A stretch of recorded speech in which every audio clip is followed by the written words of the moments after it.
So for me, for the longest time, I thought I was weird. I thought I was going through something. And the reality is, now thinking about it, I was going through something. And it was the Lord's doing. I thought, people around me were right in telling me that I've changed, that I'm becoming awkward, that I don't desire the same things anymore. And now I know it was actually the pruning process. The Lord was literally changing by force my taste, changing my desires of things, changing the way that I would dress, speak, or just the way that I would look at things and my perspective of things. God literally came and through the Holy Spirit kind of changed all of that in me. He changed my atmosphere. The things around me, I started seeing them differently. And that is how I actually now know that I was in a pruning season a couple of years ago.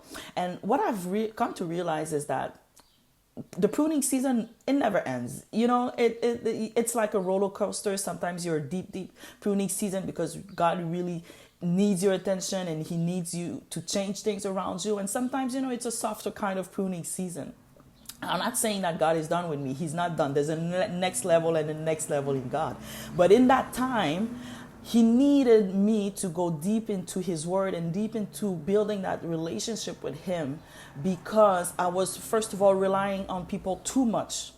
I was idolizing so many people in my life too much, even family members, you know what I mean? So God, I really had to come and shift those desires and show me, who they are and what is going on, and show me who he is and my true identity in him. So that is how I realized now that I was in a pruning season. So how do you know if you're in a pruning season? If you feel that your desires change, if you feel that God is literally seeking your attention, he's showing you visions of the possibilities, he's showing you the faces, the mask, he's unveiling, the people around you and showing you who they are. He's changing your desires, the places that you used to want to go to, the things that you used to love, you don't love them anymore. You're like, I don't desire to do those things anymore. I don't desire to speak with certain people anymore. And that was the biggest thing for me, because there was a lot of people in my life that I had, from day and night, no longer any desire to spend time with them.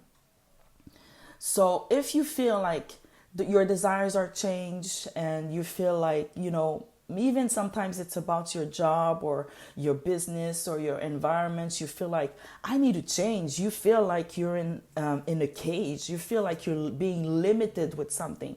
Well, most likely God is seeking your attention because there's something going on around you that he needs you to see, that he needs you to break, that he needs you to renounce for you to go into your next level. So say yes to God. I'm writing an ebook about that, where I'm showing you like a few things that you need to do if you are in a pruning season. But the first thing is that you definitely say yes to God. If you're noticing those changes in you, in your surrounding, in your feelings, say yes to God. And just say yes to God. I'm inviting you in this season where you can change me, transform me into the person that you want me to be, so I can reach my next level. So sign up for the waiting list so you can get your ebook. It will be in English and French. I'll have one version for each.